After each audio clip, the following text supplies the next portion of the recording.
Officially live. Dirty Sports episode 762 live on YouTube in 5, 4, 3. Officially live. Oh no, I did it. I did it again. Forgot. All right, let's do it. Welcome to the Dirty Sports Podcast. I am your host, Andy Ruther, coming to you live from Cincinnati, Ohio, with my co-host from Los Angeles, California, Joey No Chill Prano. Good morning, Andy. I almost said Venice Beach, California. No one in Venice Beach anymore. R.I.P. Venice Beach. R.I.P. I would like to know what the resident who is living in the former Smut studio is doing right now. Or you think? Yeah. Well, maybe not right now, but when they get up at 2, probably start the process over. I don't want to think about that, to be honest. That kind of bothers me. I wonder if the Japanese guy next door is Why still don't there. you just call the mayor? The mayor is definitely friends with that person. Yeah. There's a meth head who, leaves his apartment for 48 hours at a time chasing the dragon, and the mayor just goes in and cleans his carpets. It's like, listen, I know you've been it's been a little messy in here, the whole meth addiction. So I cleaned your carpets. No big deal. Don't be weird about it. I don't know much about meth. When you're on meth, do you stay in one spot or do you venture out? I mean, I don't know about the travel habits, but it's speed. You're not. But I remember hearing you're curious how things work. Have you heard any of these stories? I remember watching some stuff. If you're really cranked up on meth, you might take apart an entire TV. Wow. And wonder how it works. And that's all this years ago. I don't know. It was on one of those Dateline or something. And basically this dude's I took apart a TV and then I woke up and there was a million pieces of a TV sitting in a room. Yeah. And he didn't figure it out. No. And I have no idea how this works. No. And a guy I used to work with, he would dabble in meth sometimes. And he told me, he's like, yeah, I went out, got a hotel room, did a bunch of meth. I'm like, well, what'd you do? He's like, I must have been in the shower for 2 hours, just standing high out of my mind as the water hit me. And I was thinking, that sounds awful. I did meth yesterday. Now I'm ready to take apart these NFL games. Ooh, good little segue there. Week 1's always great, man. Always great, always fun, always some upsets, always some immediate overreactions, good and bad. Yeah, for sure. People freaking out, people dancing in the streets because they won a game, people losing their minds because they lost the game. I mean, I'll just say that right up front. I'm not going to have any super hot takes because I think any week 1 super hot takes are reckless. And yet, dare I say, once again, the difference between the Dirty Sports and every other show. It's the NFL Network is pretty good. Obviously, ESPN has turned into the TMZ of sports, but I'm just assuming that there's an hour-long ESPN special report today on the downfall of Aaron Rodgers and I will say Winston being the league MVP. And that game was wow. That was I would have concerns. I will say. I know it's one game. I would have concerns though at just how bad it was. Doesn't mean the Packers aren't going to win the division. It doesn't mean they're not going to be good. They're tied for first place. Yeah, exactly. But that one interception that he threw near the end zone. That was the most un-Aaron Rodgers-esque play I can remember.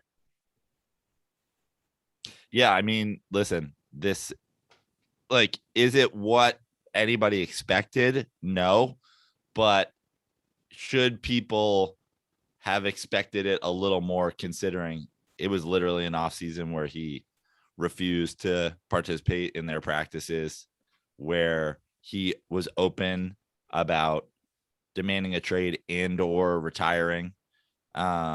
This is essentially like worse, but kind of what you should expect in a first game when you didn't play with your team at all.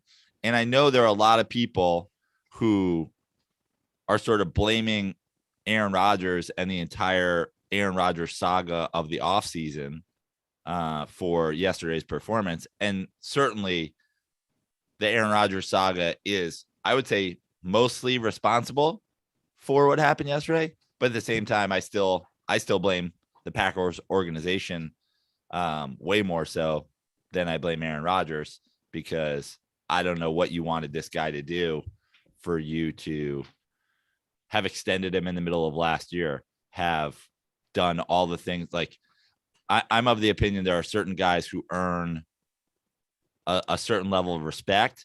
And I think the thing with the Packers is they have a history of going above and beyond showing respect to their quarterback.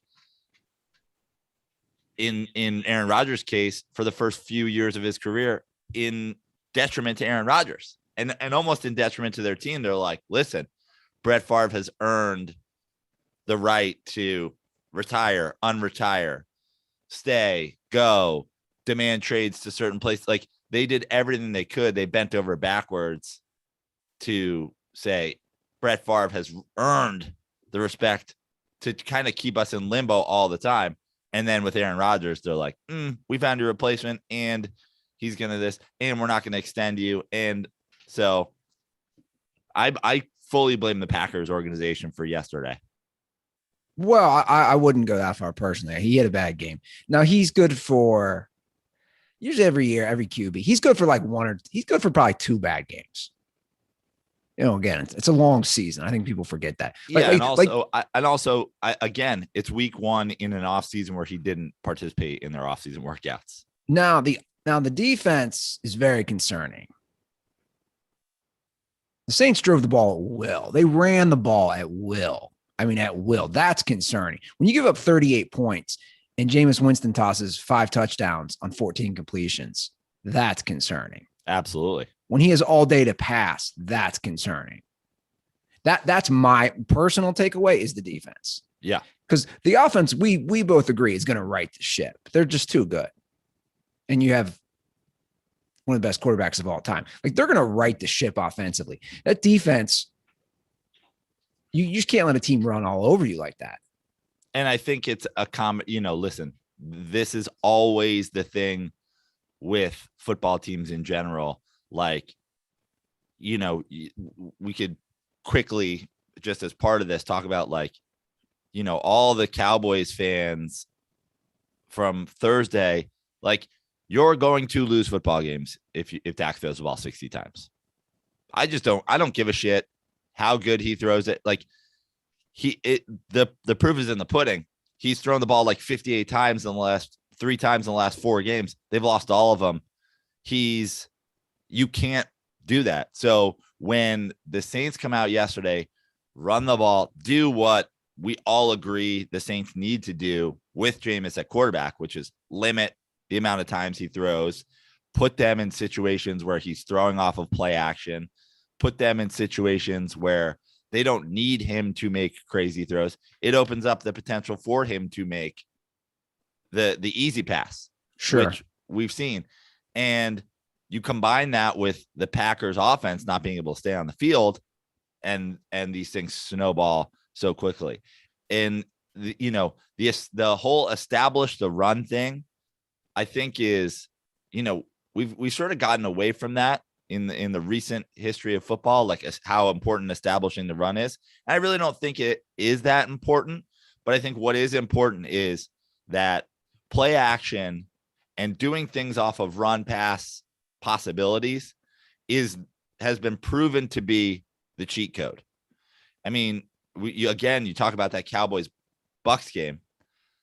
Tom Brady was doing everything off of play action and was exceptional at it. And the Cowboys are in full on passing downs all the time. And Yeah. look at what happens. One guy's got to throw the ball 58 fucking times. So for those to happen together in this Packers game where they are able to establish their offense that way and the Packers offense can't stay on the field, it's how things get out of control as quickly as they did. Yeah, the Packers rushed 15 times for 43 yards. Conversely, the Saints rushed 39 times for 171 yards. Yeah.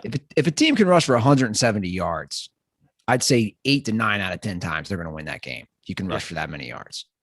And we see the plan that Sean Payton has for Jameis Winston, and it worked great yesterday. Like you said, he didn't have to he made some nice passes. Don't get me wrong.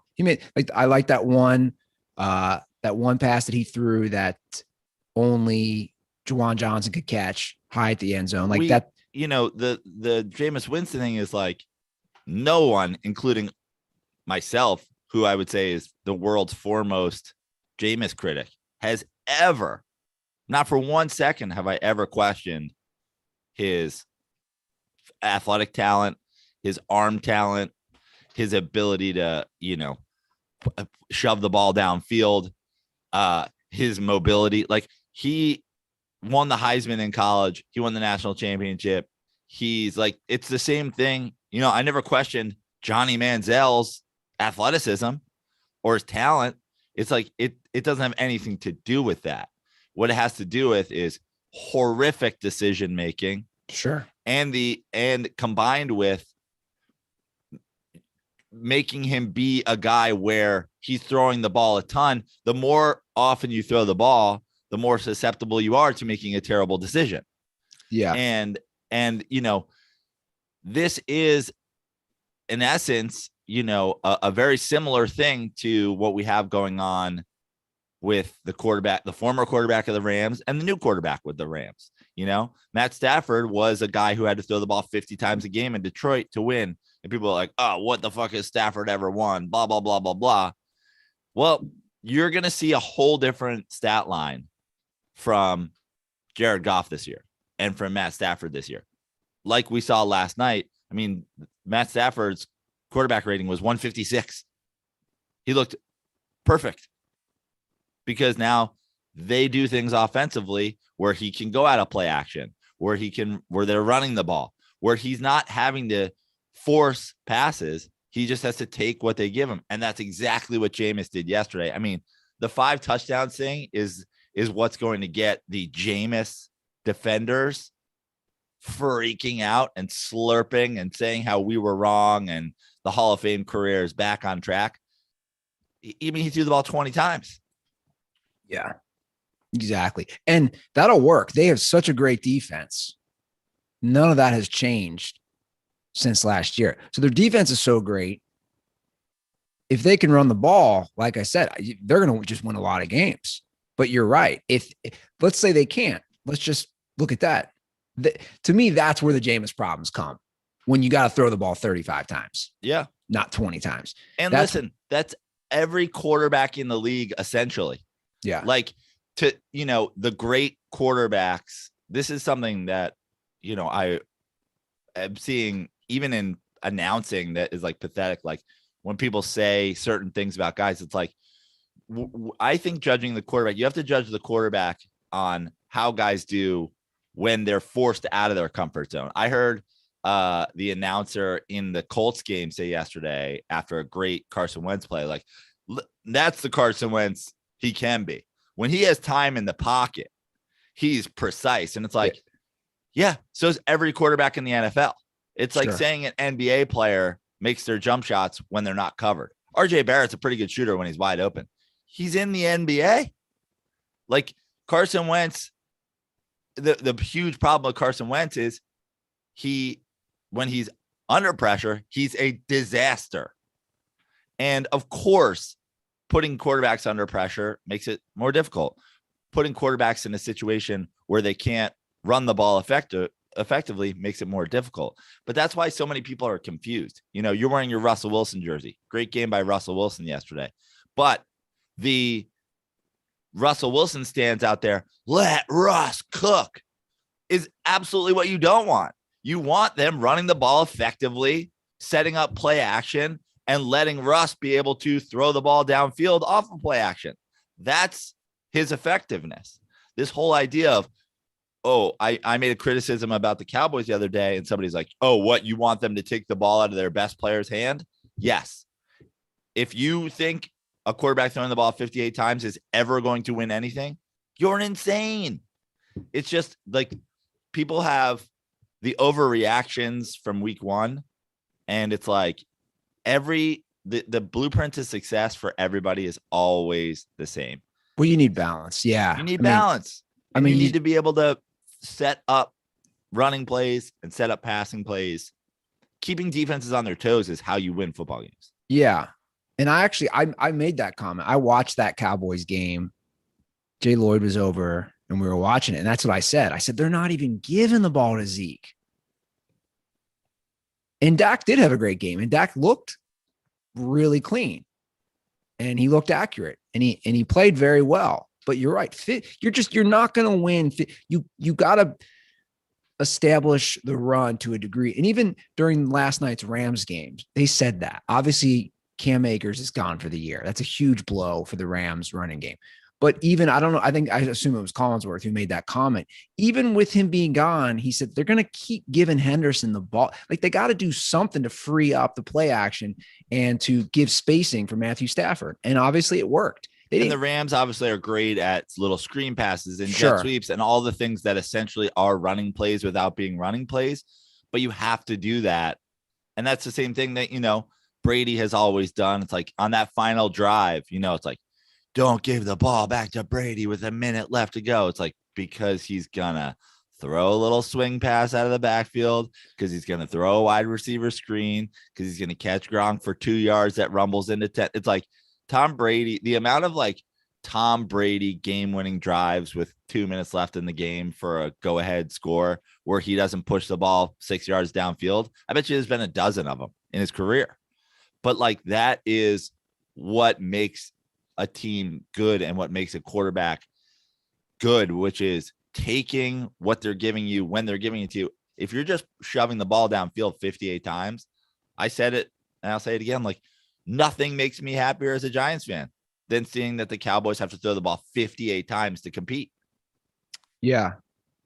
No, 100%. And I think that we are in a pass heavy era, obviously, but you really do need to establish the run. And that's like when you watch that Seahawks game yesterday, they established the run. Obviously their defense played well. That's definitely more of Russ's wheelhouse. 23 passes. Oh, we've always said that. Yeah. I've always said that. Now the internet's let Russ cook. Okay. Please let Russ cook. And Wentz was struggling at times, like you said, under pressure. And then one point I want to just say across the board from week one note that I made concerning coaching. Joe, I've never seen so many awful fourth down calls in my life from so many games. From that Colts game, the Bengals did it. The Bills did it. I'm sure I'm missing some. They did it twice. Frank Reich went for it twice. They fumbled they were just questionable calls. And the Bengals call was terrible in the Vikings game on fourth down. The Bills call where Josh Allen throws it backwards. Did you see to Singletary? Yeah. I really question some of these coaching calls in week one on fourth down. Well, it's funny because, in my game as well, in the Giants game, I would say that it reminded me of the Eagles Super Bowl year, but Vic Fangio at 2, maybe 3 horrible fourth down decisions, and they got all of them. And it's one of those things where sucks for me as a Giants fan. Our defense don't step up and make a play, but it's almost it had Peterson vibes, where for Broncos fans, I would be afraid that it happened 3 times in a row and you got it, because you don't want this going forward. Like this desperation, you're on your own 40 and you're going for it. And you got to, it killed.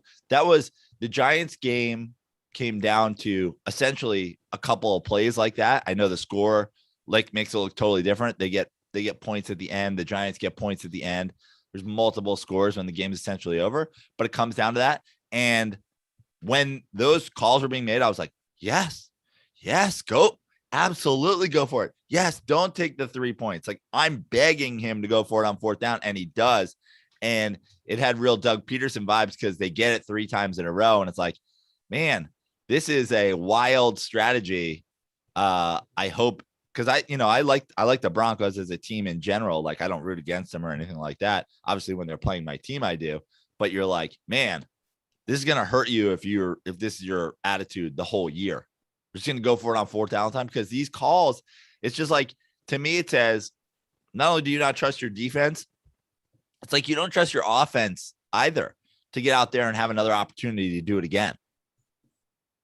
What's your leash on Daniel Jones? My leash? Like where are Giants fans at? This is year 3 as a starter. Well, so the thing with Daniel Jones, again, because his clock's ticking. Let's be honest. Well, there's a couple things with Daniel Jones. The same way we said about everybody, it's way worse when you're under pressure. Now, Daniel Jones, I would argue, and the end of Eli Manning's career, I would argue. I mean, the fans of teams that I've seen complaining about their offensive lines, who have like decent, like the Seahawks, for example, the Vikings, for example, like, the Bears, whoever, like, I'm just like, how dare you when there are teams out there, when Deshaun Watson's running for his life every game, where the Giants quarterbacks were like, how dare you have like a mediocre or like average offensive line and be like, the problem with Kirk Cousins is he's got no time. It's the problem with Kirk Cousins is he sucks. Daniel Jones has been running for his life. Now, yesterday, that wasn't quite the case as much, but the big problem with Daniel Jones, obviously, is that he can't protect the football. Now, yesterday, he has one critical fumble on a run where he dives for a first down. It's like, yeah, that's a play where you got to be smart and you got to slide and you got to protect the football, but not as frustrating as when a guy gets the ball taken away from them in the pocket, So to me, it's a combo of two things with Daniel Jones with the leash. The offensive line has to give him an opportunity for us to see what he actually is. And then when he has that opportunity, he's got to do something with it. Now, yesterday, the Giants offense, I thought, played fine. Like, I was totally fine with how the Giants offense played. They just simply didn't have the ball. The Giants defense couldn't get off the field. I mean, I felt like I watched a half of football from the second, all of the second and all of the third quarters where the Giants didn't have the football. In the first and in the fourth, the Giants had the ball, moved the ball, had a couple of, bad ends to drives, but like, they moved the ball really well. Like, the receivers played well. Daniel Jones threw the ball well. Huge fumble on a rushing play. Again, you have to hold on to the ball there, but also, they needed they needed that first down, and he dove for a first down and fumbled. Like, you hate it, but if Daniel Jones didn't have a horrific turnover history, I don't think people go, oh, there's Daniel Jones again, Mr. Fumble. It's like he's diving for a scrambling first down. I think their offense played fine. They just were never on the field because the defense could not get off the field. Have the Giants ever been exciting? I mean, I'm being serious. My whole life, have they ever been exciting on offense? Ever? I wouldn't say exciting. No. Right? Like, but that would, in essence, be what we've talked about, right? Like, the Super Bowl winning Giants teams were running back by committee, tight end, like Eli to fucking Steve Smith, Eli to Victor Cruz for a big play here and there. It's like, it's almost essentially what we're saying. It's like, exciting doesn't necessarily equal good. Sure, but they don't have, even teams that can mix it up have some like, the Saints yesterday mixed it up. Obviously they have Alvin, they have Kamara. So it's like I don't know. I just feel I like, think that's also the frustrating thing with the Giants in terms of they have obviously tons Saquon of Barkley. weapons, and yet they pair those tons of weapons with Jason Garrett. Like that to me was always what the fuck is this? Yeah. We have the Saquon Barkley as like a baseline thing, and we don't have the offense that goes like the old Marshall Faulk or the old LaDainian Tomlinson, where it's like we have 20 different ways to get this guy the ball. The Giants just we're going to run Saquon Barkley off tackle like he's Derrick Henry. Yeah. Well, the biggest surprise for me, there's a few. I'd say probably the biggest was the Eagles game, because they beat the shit out of Atlanta in Atlanta. Yeah. And that was another game where it's like, the Eagles looked good, but the Falcons looked terrible. The Falcons looked terrible offensively. I mean, I just, how many years are we going to do this? How many years? They trick me every year. They trick you too. Like every year I'm like, oh, they got Matt Ryan. Oh, this, they're going to bounce back. I was saying this year they can, I think I predicted them to win the division, or no, behind Tampa Bay, but it's just every year we do this. And what's crazy about the Falcons is that they're going to do what we think they're going to do in certain games against good teams. Like, I don't know who they have coming, but like they'll beat the Saints this year. You know what I mean? And they'll play the Bucks close, or they'll beat the Bucks this year, and they'll play the Saints really close, but they'll just like like the Eagles defense isn't amazing. And yet you're able to put up 6 points. And that, like, honestly, it was one of those things where it's like the Eagles played fine offensively. The Eagles played good offensively, but like it was very similar to the Giants game. It's like, you can't get off the field, and eventually you're going to give up 26 points. Like, the Giants game wasn't this like crazy blowout, but like you're going to give up 27 points if you can't like get off the field, and you're not going to score that many points if you can't get your offense onto the field. Well, sidebar on the actual game. There was a Reddit post on the Dirty Sports Reddit. Is Matt Ryan, and I know we've discussed this, a Hall of Famer? And only 27 votes, but 14 said no and 13 said yeah. And I commented, and I just want to say this to everybody out there. Like, you're smoking meth if you don't think he's a Hall of Famer at this point. I'm sorry. Matt Ryan, he has an MVP. He's going to finish the top 5 all time in yards and touchdown passes. That's what he'll finish with. If you don't think Matt Ryan's a Hall of Famer, you're smoking crack.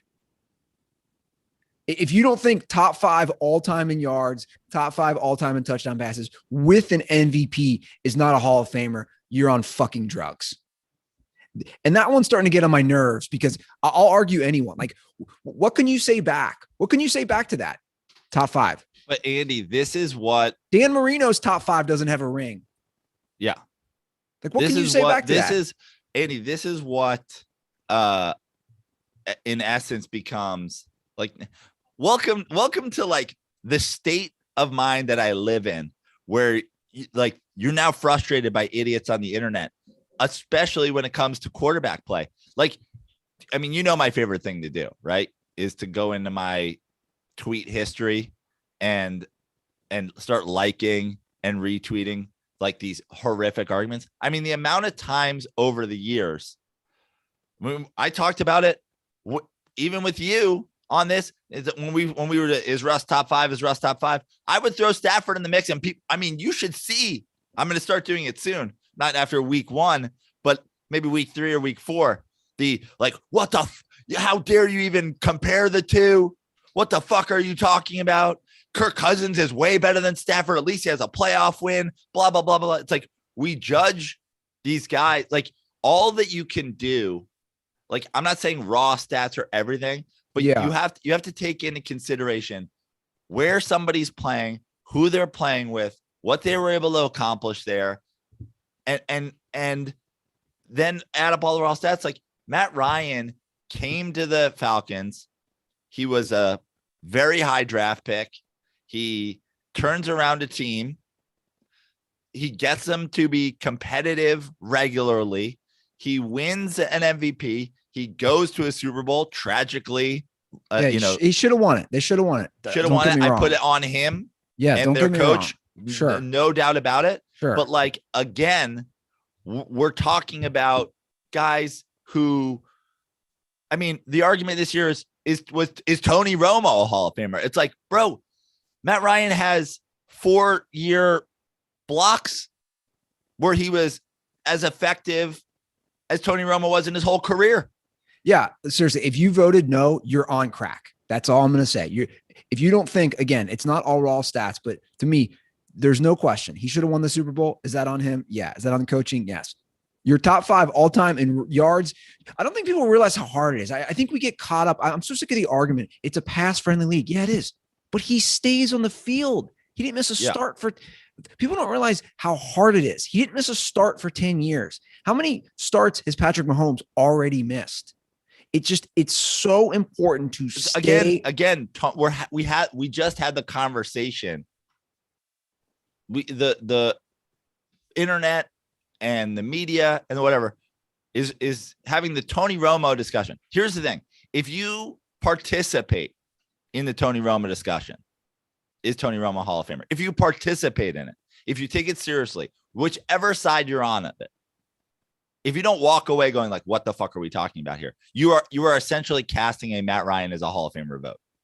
Because if you are willing to participate in the Tony Romo is or is not a Hall of Famer question, you're saying like, well, then certainly a guy with double everything and an MVP and a Super Bowl appearance is a Hall of Famer. Yeah. Like you're casting that vote. Well, I think we both agree on this. I think I would argue the most underappreciated stat for a quarterback is staying on the field. The best ability is availability. Like it's literally, I mean, dude, this is the NFC East quarterback argument for years. It's like McNabb's better than Eli. Romo's better than Eli. I don't know. We'll never know because this week Eli plays John Kitna and next week he plays Coy Detmer. So take your fucking McNabb and Romo are better than Eli and save it for when they're fucking there. Yeah, you got to stay on the field. You just have to. If you know your QB starting 16 games, and I'll segue that to the Bengals game. Great win for the Bengals, by the way. Huge win.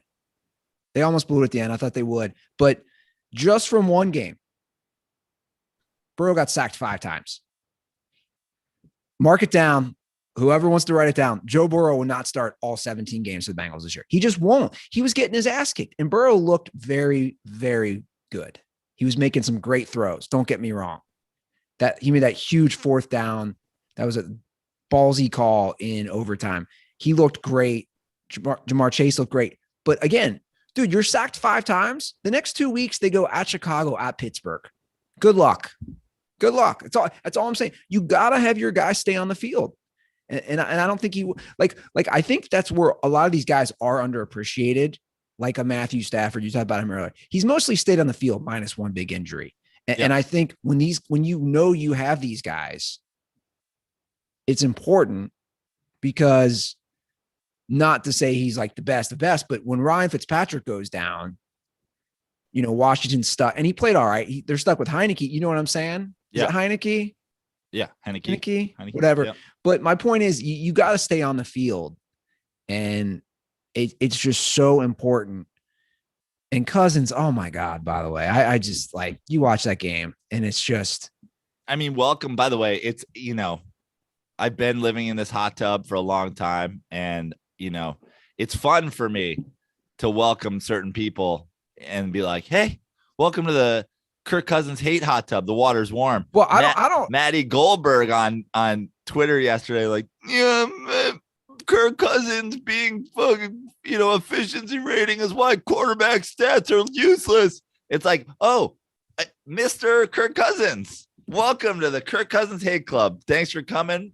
Add Well, some fucking bubbles. I wouldn't say hate club. I've always said he's like very Andy Dalton 2.0 with slightly better stats. But I got an argument with my brother about it Saturday night.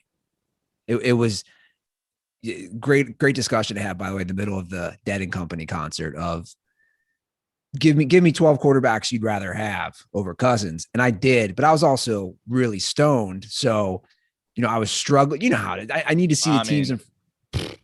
But I did see the teams in front of me. But I did for the record. But my point is, like, that game, that's a game the Vikings should win, in my opinion. But they didn't. Oh, and here's the thing. My favorite part of the Kirk Cousins, like, deniers, it's like, first of all, it's coming around more and more, more and more the truth about Kirk Cousins is becoming the accepted Kirk Cousins position. As before I was a truther. And now, before I was like, the government's spying on us. And now everybody's like, yeah, the government spies on. We know that, right? Like the NSA is like tapping all our phones, blah, blah, blah. Like, but before I was like, guys, Kirk Cousins is garbage. And now everybody's like, yeah, Kirk Cousins is garbage. But like, again, I have years of history in tweets of people arguing. He's another guy. And shout out to our boy, Charlie Ryan, friend of the show, Minnesota Dirtball. He's joined in. I mean, over the years, he's a recovering, Kirk Cousins defender. Welcome to the Kirk Cousins true side. He had the same comment yesterday. I don't know if it was Vikings Twitter or if it was the announcers in the game or something like that, but he was frustrated with when Kirk Cousins has time, he's good. It's like, yeah, so's everybody. Sure. Everybody's good when they have fucking time. But Kirk Cousins isn't good. And it used to be, Kirk Cousins struggles in prime time. Kirk Cousins struggles, blah, blah, blah. 1 o'clock game. Kirk Cousins struggles to beat really good teams. Kirk Cousins lost 8, but don't face Kirk Cousins at 1 p.m. on a Sunday. Because that dude owns 1 p.m. on a Sunday. 1 p.m. on a Sunday against the Bengals. Yeah, and look, I understand there is a limited number of really good quarterbacks. I think we both agree. Like, he's middle tier for me. He's middle tier. I'm not saying he's bad. He's middle tier. But there's a limited number when you do the quarterback rankings. And I said this before the show. I want to go into the NFC West. I thought Kyler Murray arguably played the best game of the NFC West QBs yesterday. I thought he looked great. Their defense looked great. That was a huge surprise win. They beat the shit out of the Titans cross country. That division is going to be fun to watch this year. The division is going to be awesome. It's going to be the most fun division without a doubt.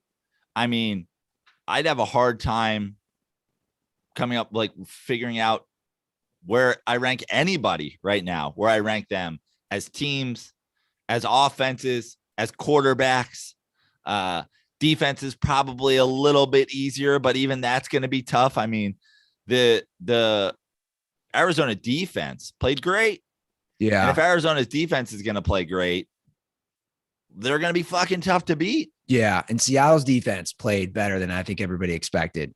And the Rams D, you're talking about the number 1 ranked D last year as far as points, fewest points and fewest yards per game. The Rams D is going to be amazing. The Rams are going to be amazing. I am a full on Rams fan at this point. Like, it's tough being a Giants fan these days. Like, the Rams for me, like, the stadium's close by. I like McVay. I like their offense. I like their defense forever. Having a medium pizza in the huddle has been like, it's hard to get behind this Rams team because I just think, in essence, Jared Goff made it hard for me to like the Rams, made it hard for me to like McVay, because I was like, dude, how do you like how does the whole world that has football knowledge know that this is what's holding you back? But then you go and you give him this big deal. It's like, it almost seems like, the smart thing, I know retrospect, but like the smart thing is to just be like, I know in my heart that this is the guy that's holding us back. I can't give him that money. I can't allow the team to give him that money. Now, I know you go to the Super Bowl and I know you whatever, but in the end, it costs them a ton of draft capital. but I still think it's so worth it.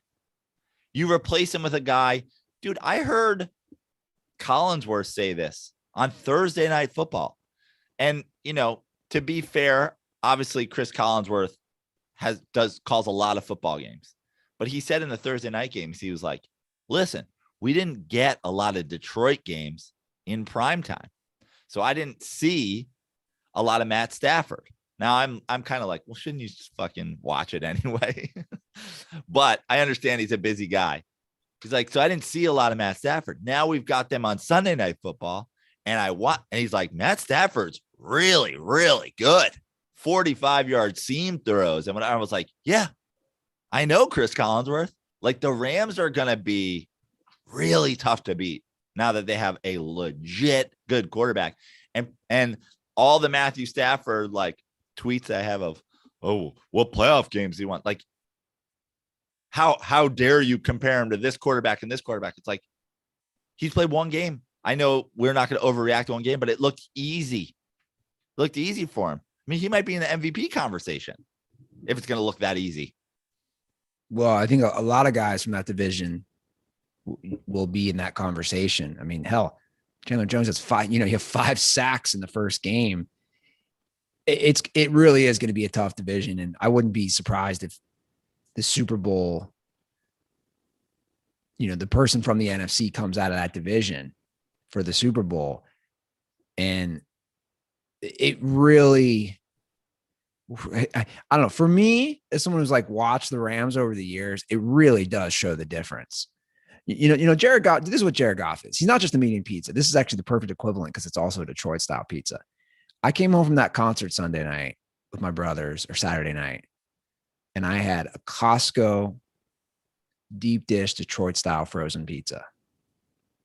You've been at a concert, a dead concert for almost 4 hours. You got the munchies. It's gonna hit the spot. Not the best. That's literally what Jared Goff was for the Rams. And I know what you're saying. I think McVay, maybe it was an ego thing. McVay was such a offensive genius. He thought, I can fix this. We got to the Super Bowl. I can fix this. Obviously it didn't happen. They were smart. They made the move. We saw Jared Goff do Jared Goff things yesterday. He makes a few nice throws, but then that pick 6 was terrible. Now they almost came back. Were you following that game? Yeah, that game was wild. Yeah. They almost came back. They didn't cover the spread. They didn't cover our spread. It ballooned. I think it went up to 8.5. So they end up covering the final line, but yeah. But that division's going to be nuts. And, I'll be curious how some of these things play out with some of these other divisions. The Titans, I think they got to worry a little. Again, I know it's one game, but they travel to Seattle this week. Like, if Tennessee starts 0-2, that's not a hole you want to be in. Behind who, though? True. The 0-2 hole behind the Tyrod Taylor Texans, who have only beaten the Jaguars so far. The Jaguars are 0-1. The Jaguars aren't going to win 6 games. The Colts, who played Seattle and lost. Like, is there any part of what the Colts did against Seattle that makes you worry they're going to win a game next week and start running away with the division? No. But we could be headed towards a possible NFC East situation, maybe. Yeah, we could. But listen, in the AFC South. This is for all the teams out there, for the Packers fans, for the Bears fans, for the Titans fans, for the Cowboys fans, for the Giants fans, for, I don't know, the Bills fans, whatever. 1 week looking bad, I wouldn't worry about it so much. Sure. Listen, if it didn't happen, but just take, for example, the Niners. If the Niners had lost that game yesterday, I'd be worried. Yeah. Because you have the rest of your division looked great and won. But if you're a Redskins, Giants, Cowboys fan, I wouldn't be shaking in my boots that you're 1 game behind the Philadelphia Eagles. If you're the Packers, You could have lost 1,000-0. You're tied for first place. The Vikings lost to the Bengals. The Bears didn't look good. Detroit looks like they might, get the number 1 overall pick and replace Jared Goff again. I know everybody wants a week 1 overreaction. And I think more so lately, we had a run there in, the late aughts and the early 2010s where we would get these deep wild card runs and wild card Super Bowl people and all this. But yes, now more and more lately we've reverted. And I think with the addition of a 7th team and there only being 1 bye, we're going to see it more often where the 1 seeds are going to play in Super Bowls. So yeah, it's important when your goal is to get to and win the Super Bowl to try to have home field. Sure, that's important, but you have to do these in stages. It's great to have home field, but first you got to get in. And when you get in, you have a chance. Aaron Rodgers has won a Super Bowl as a wild card team. The Giants have won a Super Bowl sneaking in with a shitty division record. It's like, first things first, you got to start there. So I always say to people, my manager is a huge Packers fan, and she's like destitute last night. I'm like, you're not even in second place. You're tied for first place. Relax. I hate to go full Aaron Rodgers on you, but fucking relax. Yeah.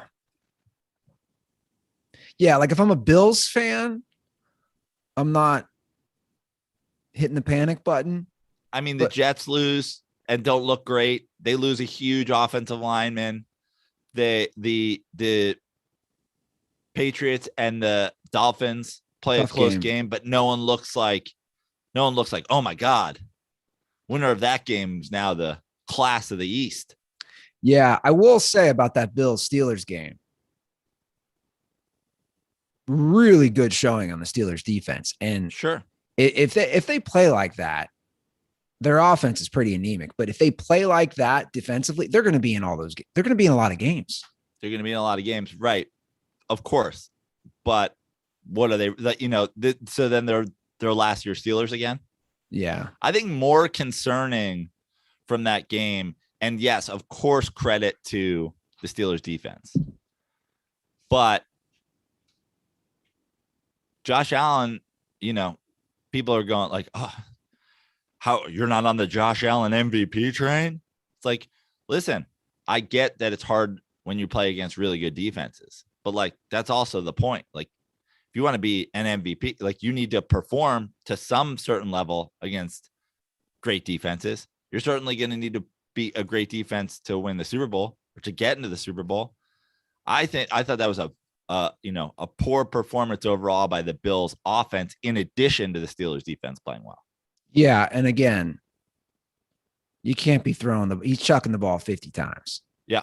51 attempts. So it's just not a recipe for success. Tough loss for the Browns. I was really rooting for them. I think I've turned, to be honest. Yeah, you used to be a Browns hater. Well, you're not a Baker Mayfield guy. He's grown on me. You're I guess, did it help that you're also an Odell Beckham hater, but he wasn't out there? Oh yeah, I would get rid of him. I said this last night. I've said this for a while. Get rid of him. Addition by subtract. They're a good team without Odell. See if you can get some picks for him. I'm not. You know me. I haven't been Team Odell for a while. He's just too injury prone. What was I saying about the quarterbacks? You got to stay on the field. Yeah.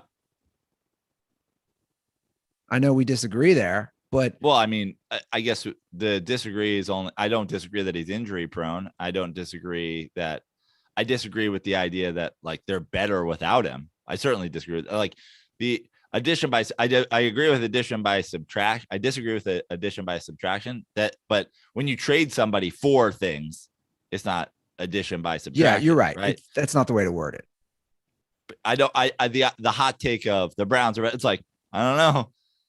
Could the Browns have used one more weapon in a 33-29 football, chuck the football around bonanza? Well, I just think I feel like when he's in there, there's more forcing the ball where Baker seems to spread the wealth. I mean, I'm just looking yesterday. You have 1, 2, 3, 4. You have 5 different guys catch 3 or more passes. I mean, he's really spread the wealth. And to be honest, Baker's really grown on me. I thought he was going to be a bust. I think he's a nice quarterback. Yeah. I think with that defense, now obviously they got tested yesterday. They're going against the Chiefs, but I think they can really make some noise. Now that punter, can we address like why didn't he just couldn't he have just punted that? I don't know. What was he doing? I mean, you see the thing about He those was running punts is, around. like, I would say the majority of punts are like, a third of a second away from being blocked, and you just like you don't even think, oh, we almost blocked a punt. You know what I mean? But like on every punt, there's a guy who's like diving forward and is like 1 foot short. And it's just like, oh, that was the cleanest punt of all time. So no, I think one, like half a bobble. Like you saw the thing, was that in the Seahawks game? Yeah. The Seahawks game where the guy mismanaged the snap and then like rolled out and like somehow got it off. Yeah. So like, could he have punted it in that kind of way? Like maybe, but that takes like some extra athleticism. But like the idea that you muff like the handling of a punt and then you just punt. No, like he probably would have gotten blocked. But that game made me feel, I know again, 1 week, not overreactions, but the Chiefs are who we thought they were, right? Like the Chiefs, doesn't matter what you're down. The Chiefs have such big playability. They're never going to be out of a game. But for the Browns to have them in that position, I think is also telling of the Browns. I mean, this is my AFC championship game. And I feel pretty good about it. It's like, if you look around the AFC, did the 2 most impressive teams play in the same game? I would say yes. What other team jumps out to you as especially impressive from the AFC?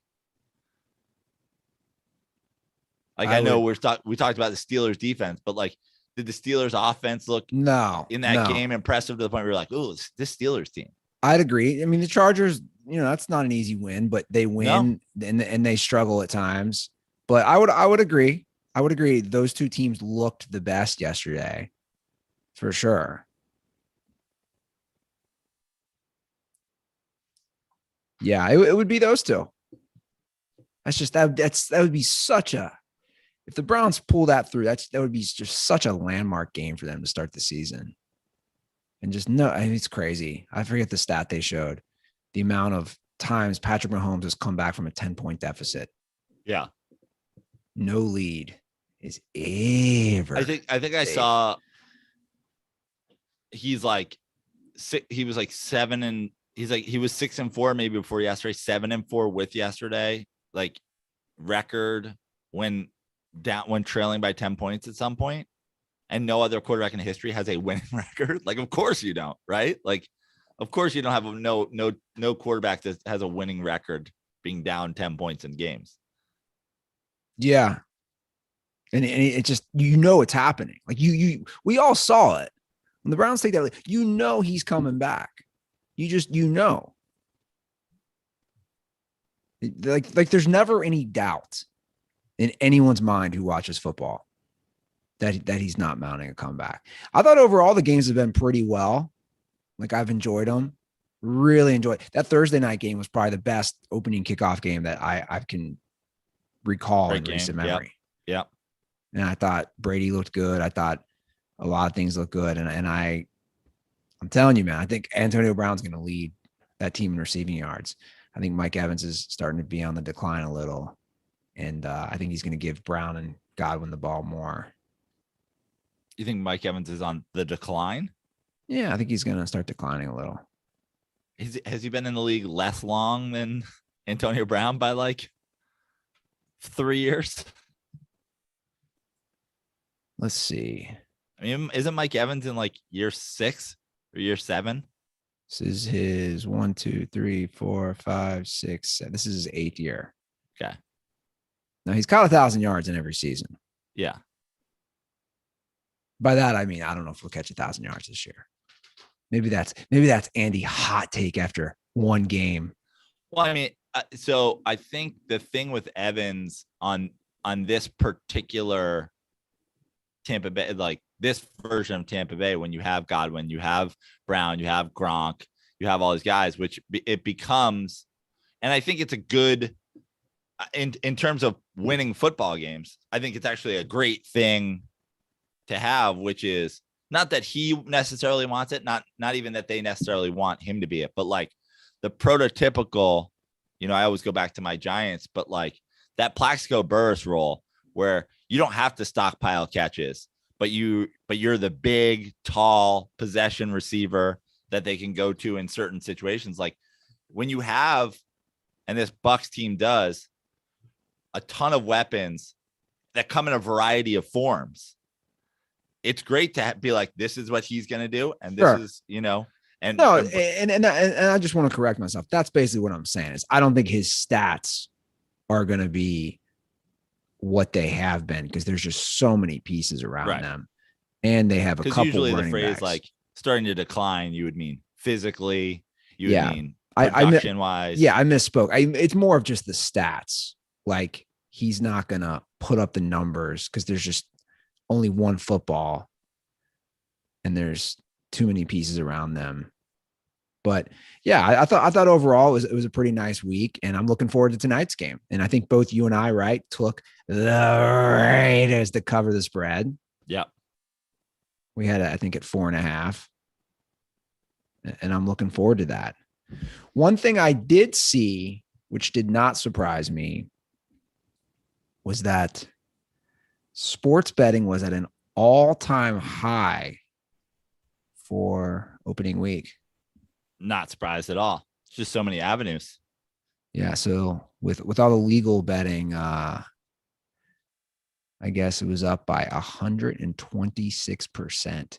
And here's something interesting. It has not affected Las Vegas. A lot of people were concerned when more states were going to legalize gambling. No. Vegas itself is actually up 20% this weekend compared to last year. It's also, I mean, it's with the legalization of, like, it's crazy how, the legality of certain things. And I think we've seen it from like our parents' generation when it comes to like pot, for example. It's like, how? No, you can't, you're going to end up in Guantanamo.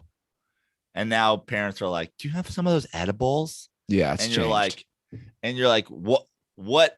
Oh, you were letting the government literally scare you into thinking. It's like, just in the last 10, 15 years with gambling, it's like, don't get your legs broken by a bookie. Yeah. And now it's like, I was on Bovada looking at putting together a parlay. And you're like, all right, Dad, relax. Yeah. Well, actually, I assume most people would be on FanDuel placing their bets, wouldn't they, Joe? Right. Of course. I mean, the daily fantasy. Yeah. And, I didn't want to make FanDuel the signature site of your boomer dad who's just getting into sports gambling, but across the board, no matter what age and style of betting you like to do, I would make FanDuel your first stop. Yeah. You got so many options. You can place the daily wagers, or you can start playing fantasy this football season because FanDuel will give you a 20% bonus on your first deposit up to $500. And you just talked about the daily lineups because they have so many different formats, the main slate, the single game, the best ball, the snake draft. I like FanDuel because when I hop in, I get a group with friends, and that's my favorite part is to talk trash to each other, right? Like that's one of the best part about fantasy is that you can talk trash all season long. To me, that makes it so much better. So experience season-long wins without the season-long waits. Sign up today at FanDuel.com/dirty to claim your bonus and start playing today. That's FanDuel.com/dirty. Age and location restrictions apply. Bonus issued as a non-withdrawable site credit that expires after 30 days. Was there any other NFL stuff that we missed that Well, you maybe? I want to do one NFL sort of quick conversation. You know, we made it a point. I made it a point, especially to say, you know, take week one, especially week one in our first 17 game. We essentially have a full, what we know, football season left. We have our bonus game out of the way. We now have a 16 game NFL season. So I don't like to, you know, jump to any conclusions too grandly after week one. But if I were to force you to do one positive and one negative hot take, whether that be a team, a player, or whatever from week one, what would be your hot takes? Okay. My first hot take. Kyler Murray will be in the MVP discussion by the end of the year. I would say it's a lukewarm take, but I'll give it to you. Why is that lukewarm? I'll throw in Tom Brady's in the mix. No, I think Kyler Murray is, we said that division's going to be really good. And I think obviously, whether it be the weapons they have and the defense that they could potentially have, whatever, it's still going to be the Kyler Murray show a lot of the time. So I agree with you. Okay. Here's a hot take. I kind of teased it earlier. Let's go for it. I picked the Bucs to make a Super Bowl. What if I scratch that? What if my hot take is someone out of the NFC West will represent that conference in the Super Bowl? Okay. I like that. It's hotter. It's definitely heating up. I like it. I obviously agree with you. I have the Rams as the Super Bowl. That was my, prediction, is the Rams are the Super Bowl, team from the NFC. So I'm on board. My negative hot take, and again, they're technically tied for first place. I think, and I said it in the pre-show, but I'm willing to double down on it. This is the end of the Vikings as we know it. I think you lose to the Bengals week one. I think you light your season on fire. I think Kirk Cousins is being exposed as the money thief and fraud that I believe he has always been. And the number one reason is because, listen to this, Vikings at Cardinals next week. Wow. Then Vikings home against the Seahawks. Wow. Then Vikings home against the Browns. Well, that's a tough 3-game stretch. Then they get Lions, Panthers, Cowboys, Ravens, but then they come back with Chargers, Packers, Niners. I think the Vikings will be 0-4. 0-4. They're 0-1. They got the Cardinals, Seahawks, and Browns. I think all three of those are winnable games for them. Okay. And I think that, not saying they're going to win them. Yeah. And I think that they're going to be 0-4. And I think the best chance they have is obviously your Seahawks, hosting your Seahawks at home. I think the Cardinals on the road, it's a winnable game, but not if your boy Kyler shows up, plays MVP quality football. I'd agree that the Seahawks is the most winnable game there. Wow, that is a tough schedule. And my good hot take, and I don't think it's that hot a take, is that I think the Chargers are going to be really good. I know we were kind of on the fence that, and I think that, well, the Chargers traveling to Washington. Yeah, that's what I want to say. Like if you can win a game where you don't score that many points, I actually think that's better for a Chargers fan. Yeah, you can travel and they got some horrific calls against them in the game, including the 25-yard fumble. Speaking of that, did you see the fumble? What did you think of I thought of you actually when I was watching that overtime of that Vikings Bengals game, and the Dalvin Cook was, call on the field. To me, it was pretty clear that he didn't fumble the ball till his knee. You know what I'm saying? I just think I'm so sick of the call on the field. I just think, I've been saying this for years. I just think you're pick a lane. We're either going to review these plays and make a judgment based on the review, or we're going to let the call on the field be a part of the like. Why? Just Andy, just give me a reason. Explain to me the reason that play devil's advocate. Why should the call on the field matter at all? We need something to break in case of a tie.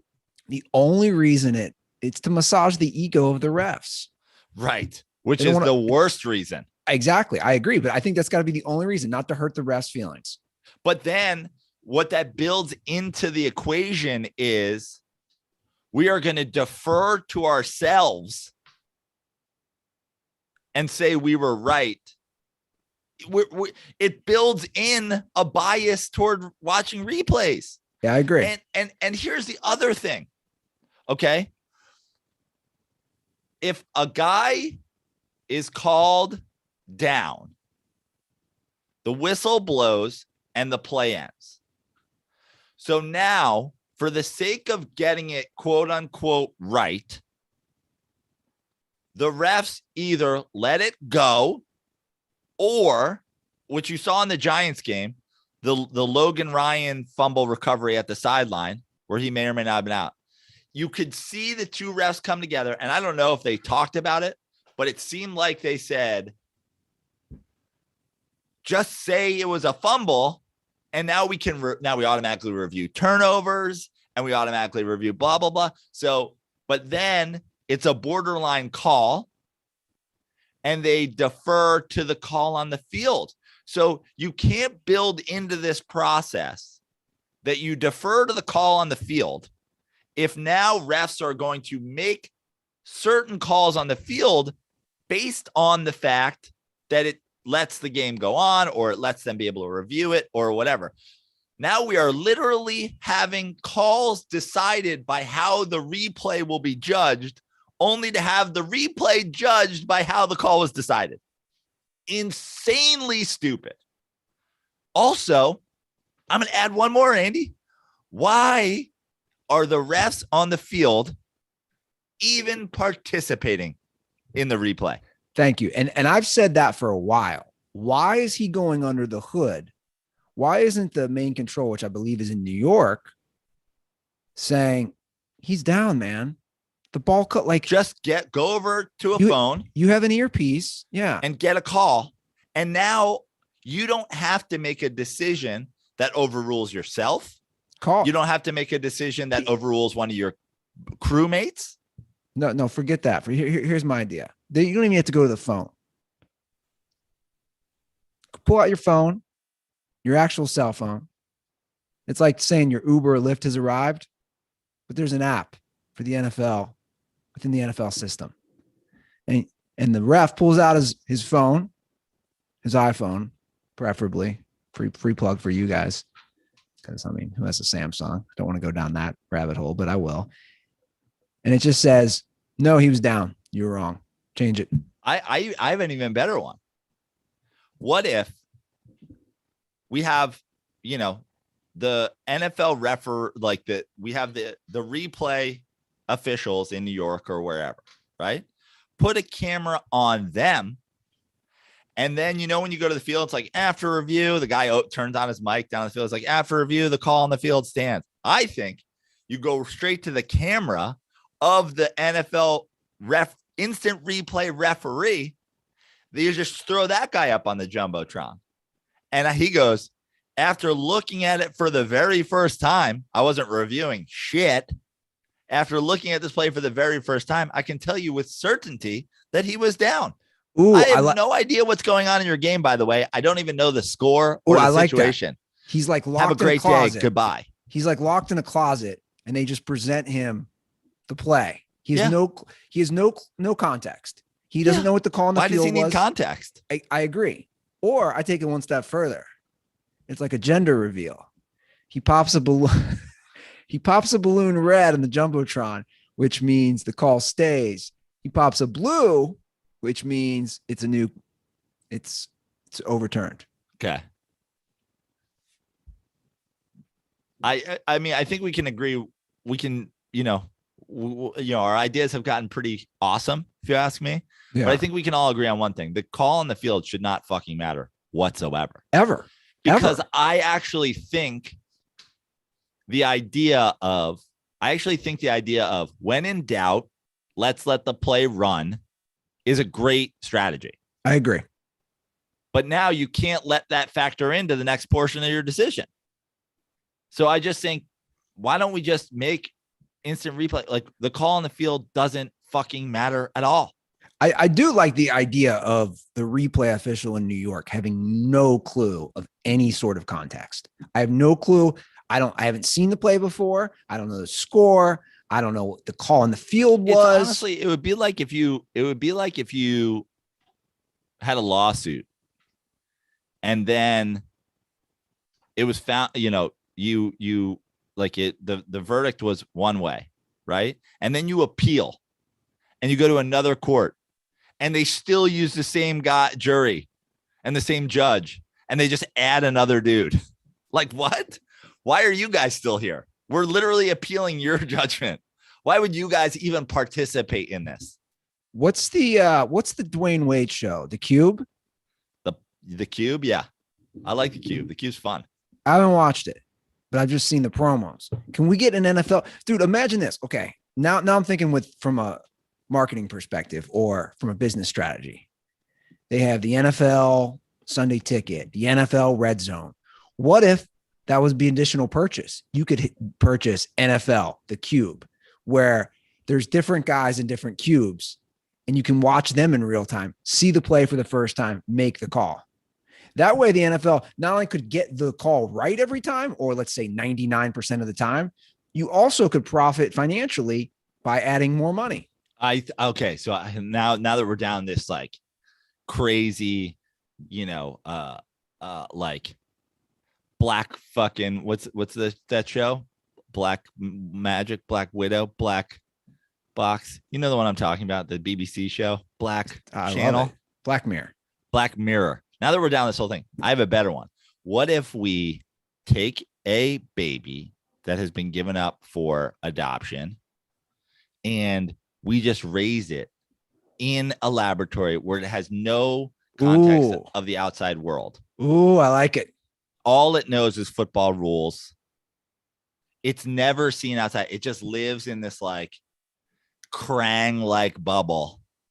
And all it knows is football. And then we just present it. So it can't even have the context of like, where do these, like, it doesn't even know what Minnesota is. Yeah, there's zero bias. I mean? There's no bias whatsoever because it's just a rules baby. And then it's literally a thing that was raised. I like that term, rules baby. Just to know the rules of football, watch a video clip, and make a ruling. No bias whatsoever. Now, the movie where the baby escapes. I was just going to say, what happens when the baby escapes? The movie when the baby escapes and has to, experience real life for the first time. I'm assuming Ben Stiller plays this rules baby in this movie, where he's like out in the real world and like doesn't know how to order ice cream or anything like that. It's going to be a great movie. It'll be hilarious. Yeah. But what in the beginning, we could have this Truman Show baby that doesn't know anything about real life. All it has to know is the rules of football. I want to raise a rules baby. It doesn't need to know anything about Tom Brady's illustrious career. It doesn't need to know that the Bengals are a punchline. It doesn't need to know that the Cowboys are, used to be something and have been trashed for 20 years. Like, we don't need any of that. It doesn't even have to know football. It just needs to know the rules. Well, it's almost like in Star Wars, right? The clones, they're just raised one way, and you're just cloning the same thing for the soldiers, but you're just cloning rules babies. Yeah. I feel like Roger Attack Goodell. Of the Rules Babies. Yeah. Rules babies attack. I can see that happening. Then they attack Roger Goodell's office. That's why I think we just have one. We just have like the Jim Carrey and the Truman Show. One rules baby. Okay. think we just solved it. Now is this called and like you said, we can also, this could be a reality show too, where like you buy a purchase to watch the Rules Baby. And I think the Rules Baby should only be able to like survive on sponsored things. Like I think the Rules Baby should only be able to eat Applebee's and take Cialis and drink, Miller Lite, whatever the sponsors are. And he can only place his bets at fanduel.com/dirty. Yeah. Like the Rules Baby, swaddle him in Cuts clothing. Yeah. And he's wearing sponsors like a NASCAR driver. Yeah. And he doesn't even know what they mean. No. I mean, the amount of promotions you can do. He doesn't need to know Applebee's is garbage. He just thinks that's fucking 2 for 20. He doesn't even understand the concept of 20. Like, what do you mean? What does it mean? It's a 2 for 20. It's like, don't worry about it. Yeah. I just now started seeing those commercials. Oh, yeah. Welcome. I can't believe I tweeted it yesterday. I can't believe they didn't get rid of the tag team one. Like, God, how long are we going to do this one? The Tom Brady. You want to hear a confession? Subway one. You love the tag team one. It still makes me laugh. The tag team one still makes me laugh. I got to give Baker Mayfield some credit again. Dude, his commercials are funny. I said it last year. I think that's partly why Baker Mayfield has good comedic timing. I think he's funny in these commercials. Like his acting, I know it's acting. Let's put that in quotes. He's funny. He's really grown on me. I'm going to start wearing a headband and a Baker Mayfield jersey. Add him to my team. List team number 5. I'm going up north, not Cincinnati, Cleveland Browns. No, I can't add them. I was thinking, what if I went to every Bengals game wearing apparel from the opposing team? By the way, speaking of your growing Baker Mayfield, is Baker Mayfield and your boy Russell Wilson are essentially the two complete opposite people, right? Like Baker Mayfield, everybody was like, Baker Mayfield's fucking trash. And then like he gets a good team. And now people are like, I'm coming around to Baker Mayfield. I like his timing. Russell Wilson, everybody's golden boy out of the gate. He's appearing in Super Bowls. He's winning in Super Bowls. Then defense sort of falls off. And now it's Mr. Unlimited, cringy.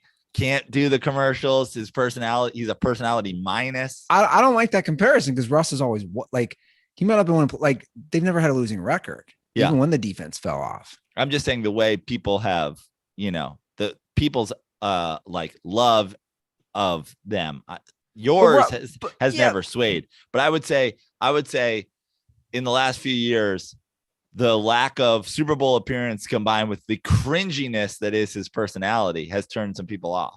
Yeah, but Russ has always had a clean record. Baker, obviously the infamous video of him running from the cops at Oklahoma. Even more why they're complete opposites. Yeah, I'm saying Russ is always, that's what I'm saying. That's why people have liked him from the get-go, because he's a dorky Jesus Christian guy. But we know tons of people. For me, that's always like, I don't take to liking Baker Mayfield because he's like running from the cops, but we know those people. We've dealt with the Manziel fans over the years and the whatever. The guys are like, I just like him. He's crazy. And I'm certainly the kind of person, though, if you're a weird, cringy Jesus freak, I'm never going to like you. But that's why I think they're complete opposite personalities. Yeah, I'm not complete like almost. I'm not disagreeing with you. I'm saying this is why people. My point is the more and more people get to know Russ, the less and less people like him. And the more and more people get to know Baker Mayfield, the more and more people like it. I've always said Russ is a total dork. I've said that from the get-go. I'm not Johnny Russ personality. I like what the guy does on a football field. Your love for what he does on the football field is unlimited. I mean, it is. I love Russ, but I like a lot of these guys. There was a lot of quarterbacks yesterday that I was like, man, these are some good quarterbacks. And I'll tell you what, Kirk Cousins was not one of them. He did not make my list. So I will stand by whatever incoherent, stoned argument I was making at the Dead and Company on Saturday night about. Well, I mean, honestly, to me, your incoherent, stoned argument, like I don't even, it's like top there. I could rattle off 12 quarterbacks I'd take over him in a second. Well, Like my brother was getting mad when I said, he's like, Deshaun Watson, you can't include that because he's not even playing right now. And I was like, well, dude, come on. If he is playing, Deshaun Watson's on that list. So sure. let's stop it. Don't tell me I can't include him. I even said Baker Mayfield, actually. Yeah. Why? How could you not? Of Yeah. course.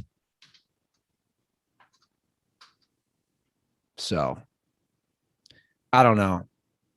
But I think it's going to be fun this year, and I think we're going to have some surprises. I'd love to see a surprise Super Bowl, to be honest.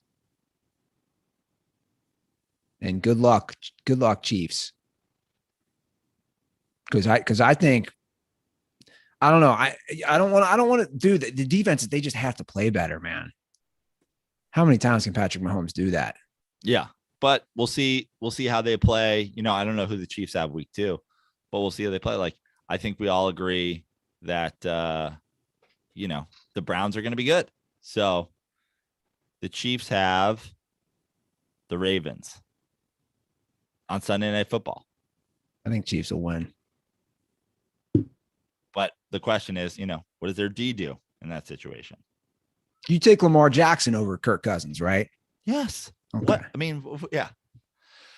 I'm not a Ben Roethlisberger in the form that he's in right now fan. In the form, they mutate. But you just mean old, banged up Ben. Old, banged up Ben that's can't throw, can't hold on. But like, you would take him over Kirk Cousins, wouldn't you? I don't know, man. What? You think you put Kirk Cousins on that Steelers team, they get better? That one's tough for me, I'll be honest. Not tough for me. He's old. I mean, Joe, he's like, what is he, year 18? Okay. The amount of hits that guy's taken. Dude, Kirk, I will say before, I'll say it again. Like, to me, when you judge this stuff, and this is part of my LeBron love, this is part of my Peyton Manning love. What happens when a guy is added or subtracted from your team? The Vikings gave Kirk Cousins all the money in the world and have not been able to achieve what they achieved with Case Keenum. They got worse. Yeah, I mean, look, obviously, I'm not defending worse. I'm not defending Cousins. There's a variety of factors. You know, I don't know how much. I don't know how to compare the defenses. I'm not a Cousins defender. I don't know. I don't know how many games Ben. I don't know. In my head, I would think Cousins would be more accurate, and he's a lot younger. You know, Cousins came in the league. That's not even like, it's not even a question for me. I would take a shell of fat, double gloved Ben Roethlisberger over Kirk Cousins. Did you call him fat? Yeah. He's kind of chunky. You know who leaned out was Jameis. Yeah. Would you take Jameis over Kirk Cousins? On this Vikings team? On whatever. Like, you're starting a team and they said you can get Jameis or you can get Kirk Cousins. I'd probably take Cousins. It's borderline for me, but I'd probably take Jameis. Like, until Jameis shows he's not going to turn the ball over so much. He didn't yesterday. If he keeps that up, he'll be great. Taking Dak over Kirk Cousins? Yeah, come on. Matt Ryan? Yeah. Every quarterback in the NFC West? Yeah. Are you taking Joe Burrow? Yeah. That's my brother got angry at that one too. I was like, dude, take Burrow out of the Cincinnati situation where he's going to get destroyed, right? I was like, put him on a team that can protect him, and then put Cousins on a team that can protect. Of course, I'm taking Burrow. Athletic ability alone. Where do you take? How about this? Would you take? We did this before. Would you take unproven guys? I will take Jordan Love and Trey Lance and Justin Fields over Kirk Cousins. All things considered, money, status. Yeah, like Trey Lance for sure.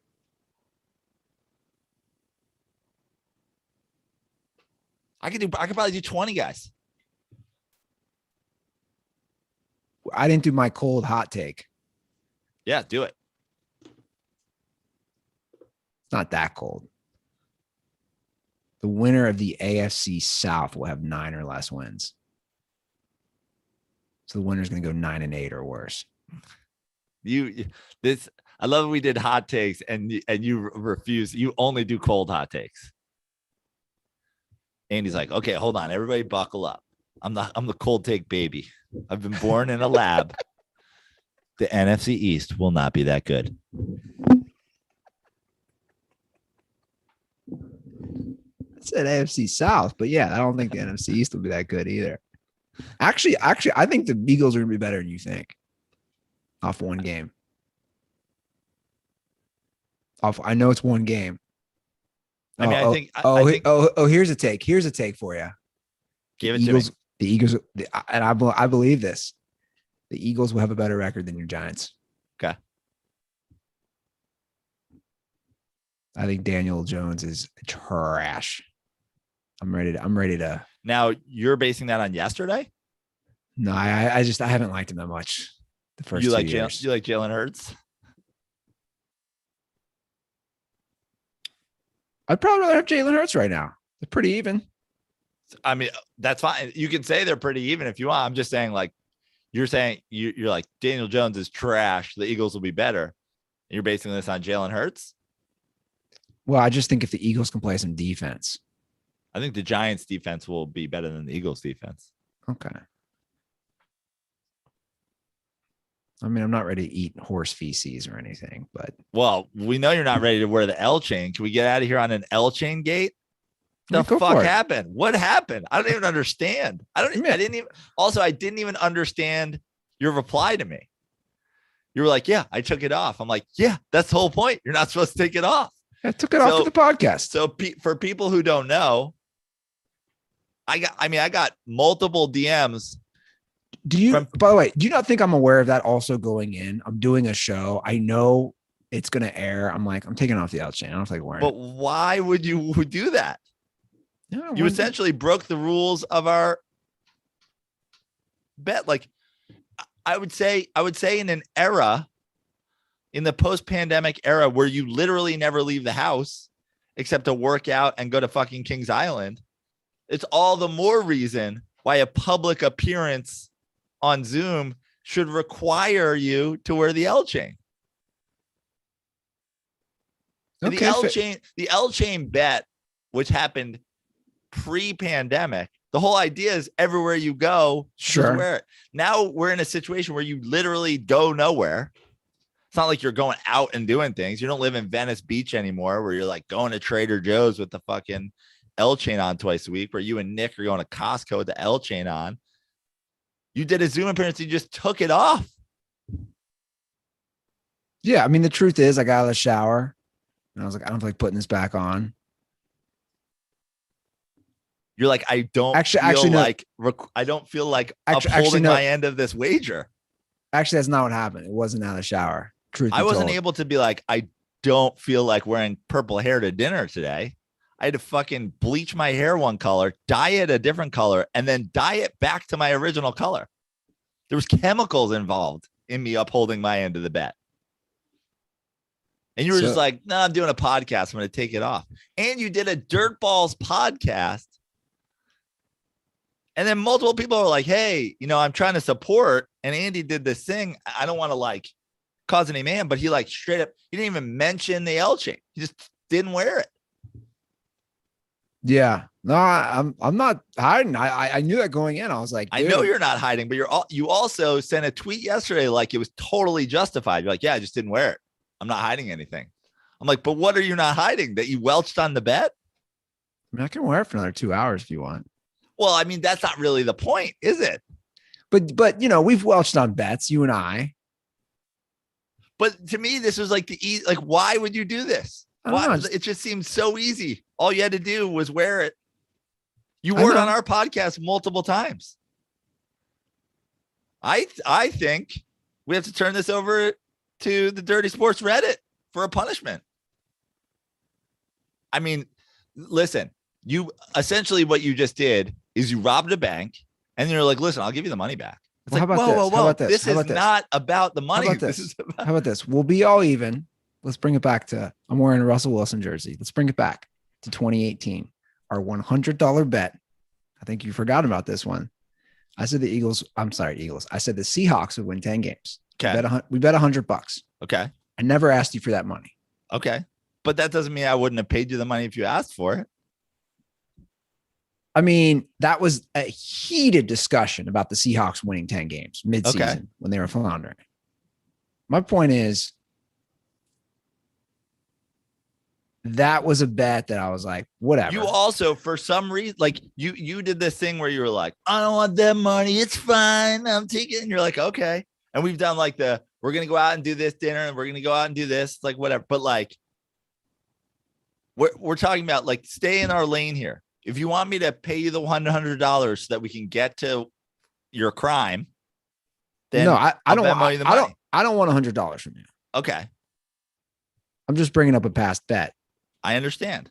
I'm trying to stay focused here because we just made a new bet. You know what I mean? Like the idea that I go to fucking IKEA for like 2 hours and then I leave and the 10 hours later, I'm pretending like I'm still there with photos and video. Like I'm not going to do that. So before we start on yet another bet where the L chain is going to be worn somewhere and they're going to stay X amount of time and you're going to be whatever. I think we need to clarify that like we're either going to do these or we're not going to do them. Yeah. And I can have somebody with me if I lose this bet. And you can put it up to Reddit or you can put it up on Twitter, whatever you want. I just want to, we'll clear there. I'm not mad at you. I'm disappointed. I'm not mad at you. Going with the but I am disappointed. Going with the parental disappointment. For everybody who listens to this show, Andy was supposed to wear the L chain for 2 weeks. Now it's very much in question how much the L chain was on or off during that 2 weeks. We sent Cutter over. Now I'm wondering, did Andy know why Cutter was there and then throw the L chain on just to make sure he was like, now so many things are in question, but I had Cutter check in on you because I wanted to know if you were keeping up your end of the bargain. I was confident that you were, as a third party arbitrator showed up and you were wearing the L train. You wore it every time we did the podcast during those 2 weeks. I trusted that you did it. After the fact, a podcast appearance that you did via Zoom comes out during the 2 weeks that the L chain was supposed to be on. You're not wearing it. You don't recognize that you should be wearing it. You get called out on it on the internet and you just go, I'm not even hiding it. I took it off and didn't wear it. I put it to the Dirtball fam who live and die with these pick 'em bets every year. I don't know where we stand after Sunday's games. I think we're pretty close. But before we continue down this path, I ask all of you to go to the Dirty Sports Reddit page, where I assume somebody has or will soon put up a post about L Chain Gate. And I think we need to weigh in. Do you think what Andy did was okay? How should Andy be punished if you don't think what he did was okay? Punished? I mean, I think you should have to answer for this. I think, but I am one man. That's why I put it to our fans are obviously the lifeblood of this show. I turn it over to them. I'm not saying we should chop off a pinky. Reddit.com/. But I'm not saying we should chop off a pinky. I mean, I don't want to, somebody made the joke on Twitter, and I don't want to start the show out every week with, hi, I'm he who shall not be named, coming to you live from Cincinnati, Ohio, with my co-host. We don't want you. Don't join. Like Mac. I just said, we don't join Mac. But hold on. Shit stain in the world. We both welched on bets. That's what I'm saying. That's all I'm saying. That's why I'm bringing up the Seahawks one. And that's not necessarily on me to be like, hey, Joe, season's over. They won 10 games. Pay me $100. It's like, there was a bet, whatever. That's why I'm just bringing that up. Like, I understand that. And you also brought it up after the fact and said, don't pay me. Now you're totally right. I should be on it. But we're talking about, we're mixing metaphors here because we're talking about the pick'em bets that we have spent hours in the last few months taking phone calls, negotiating. There's going to be Kings Island. Basically, how many conies? Hold on. Basically, this is what it boils down to. You don't trust me, and that's a fair assessment because I took it off of the podcast. Again, I'll say that this. I don't trust you. It's that it's not even about me not trusting you. It's just about that this is an annual pick'em bet that ends things like you know what? I blame the guys that know we can bail on that entirely and not do this any longer. I think it makes it a fun part of the show. But if we're not going to do it, no, we'll do it. Then we shouldn't even be taking phone calls about doing it. Maybe I over respected the guys at No Brains, No Headache, and I thought they didn't. I think that is very safe to say. No brains. You took it out for the No Brains, No Headache. You didn't do fucking Bert's podcast. You weren't on Sports Center. You were on the No Brains, No Headache podcast. It was fun, by the way. Those guys are. They're dirt balls. Yeah. I'm not gonna lie because I don't know either of those two names, so I can't say who. But amongst the half a dozen DMs I got, one of them was from the No Brains, No Headache podcast. Said, "Hey, this guy did our show and he didn't wear the L chain." So they sold you out, dog. Yeah. So I'm never doing your guys' show again. Sorry, guys. Never. You know, you're gonna be. You know what they say. I will happily do your show, guys, and talk about the snitches get stitches. Benedict Arnold. Well, the good news is. So here's what it was. It wasn't the shower. Everything's coming back to me. So here's the what good it news was. is they weren't the only people because you also like reposted video of you from clearly their I podcast. didn't. Yeah, clearly I'll be honest. I came back. You had no respect for our wager. I didn't. I'll just be straight up. I came back from a run. It wasn't a shower because remember it's all coming back. I came back from a run. It wasn't on. I was running behind. I was setting up. And obviously I don't wear it when I'm running. And which was part of the negotiation. No working out, no sleeping. Yeah. It was just part of the negotiation. No, so I get back in the house and I see it sitting there. I'm like, fuck it. I'm not putting this on for the podcast. It's going to be a 30-minute podcast. And I knew going in, and I'm like, this is going to go up. I knew there's going to be blowback. So I'm here for it. Oh my God. It's premeditated murder. Basically it is.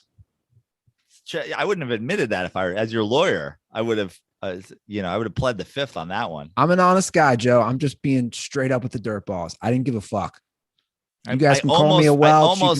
I almost feel like, these days, streaming cameras are easy to come. I almost feel like we need like a baby monitor. I almost feel like I need like 3 days of penance where like you can't take it off if you fucking sleep. You can't take it off if you shower. Like I need you wearing a fucking GoPro that streams directly to dirtysports.com/L chain where we can monitor that you do not take this thing off. I might need to put we might need to, they have those things now, the Apple thing that you can put in your backpack so that you don't lose your backpack. I almost think we need to stick one to the L chain. And like, I need it to never be away from the other one that we stick on your neck. We need an L chain baby to watch me. Yeah. An L chain, but unbiased. Well, Jay Lloyd looks like an adult baby. He should be the L chain baby. I'm going to need Jay Lloyd to live with you for a few days and just monitor your L chain wearing. If he lives with me, I'm going to Cutter. die. If you're listening to, can you lend us one of your children whose sole purpose will be knowing whether or not the L chain is on? If Jay Lloyd lives with me, I'll just be stoned for 3 straight days. That kid, he just gets after it. Shout out to Jay Lloyd on that. Yeah, you guys, I'll let you guys decide, on the Dirty Sports Reddit.com/Dirty Sports. Yeah. Somebody start the L chain. What are they called? Threads? What if I purposely did all this, Joe, as the master puppeteer that I am, to get more people to the Reddit? What if I did that? I think that would be a great long play, especially since you're like, who cares about the Reddit? In the past, you're like, just fucking nerds. I didn't say that. Now you're just making things up. Get on the L Chain Gate Reddit thread. Weigh in. Weigh in, guys. I'd also like you to add if you feel like, I definitely feel like Andy disrespected me and the sanctity of the pick'em bets. Do you feel like, are you disappointed in Andy? Well, wouldn't be the first time people were disappointed in me. I've had almost 40 years of disappointing people. Yeah, put it out to you guys. Obviously, I haven't hide. Like Joe said, this basically is, for lack of a better term, premeditated murder. I went in fully aware, I should say, what I was doing. And here we are. Let me know what you guys want.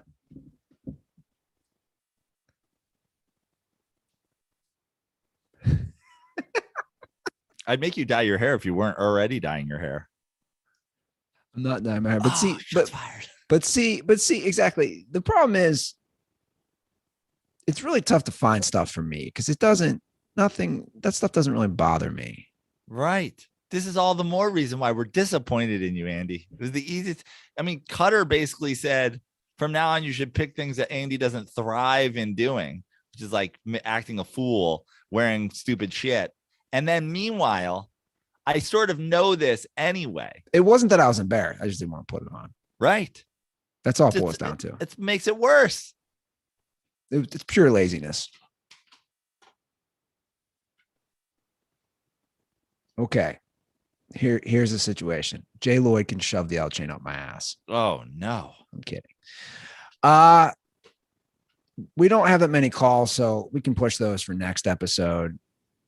I feel like we've covered it all. 310-359-8365 is the hotline. So drop a call, drop a podcast review on Apple. If you do that, please leave your Instagram or Twitter handle, and I will send you 2 koozies in the mail.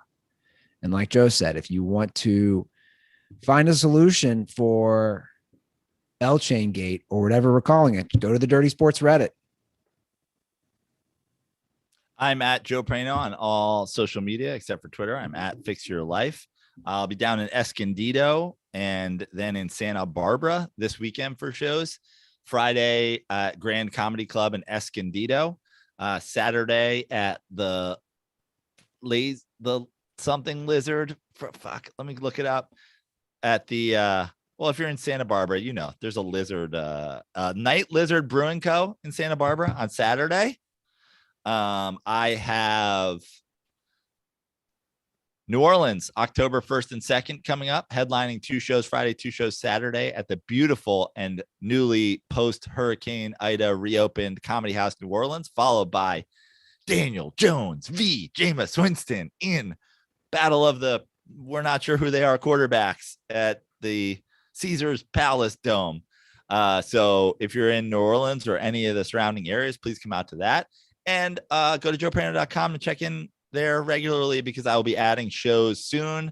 I'm going to go out on tour with Eddie Ift, doing a bunch of shows. So do that. And then also remember to check out endcan.org and the endcan.org/crushcan challenge. I've talked about this on a number of shows. If you want to support ending child abuse and neglect, go to those 2 things. Maybe put up a video of you crushing a can. I'm going to do one this week, and hopefully you guys will join me. Thank you. I'll tell you what, on the L Chain Gate, it's got to be reasonable. I just looked at the YouTube comments right now. New punishment: Andy can't go to Kings Island for 2 years. Like, that's not on the table. That's just not on the table. It's just, I'm going to Kings Island. That's ridiculous. Let's make these reasonable, please. No Kings Island for 2 years is not reasonable. It's like saying you can't shit for 2 years from me. It's unbelievable. Let me know, guys. Start thinking about the things that really, the things that are reasonable for Andy, but like also would affect him greatly, like, no porn for a year, or that'd be tough. You gotta go dry, if you know what I mean, for a year. Old sandpaper hands, Ruther. I just wouldn't masturbate for a year. Sandpaper hands, Ruther. All right, guys, that's the show. What a way to end. I can't wait to see what Recommendations are going to be out there. You guys have a great week. We'll be back on Thursday, and hopefully we'll have some updates on some solutions to this giant debacle that I've created.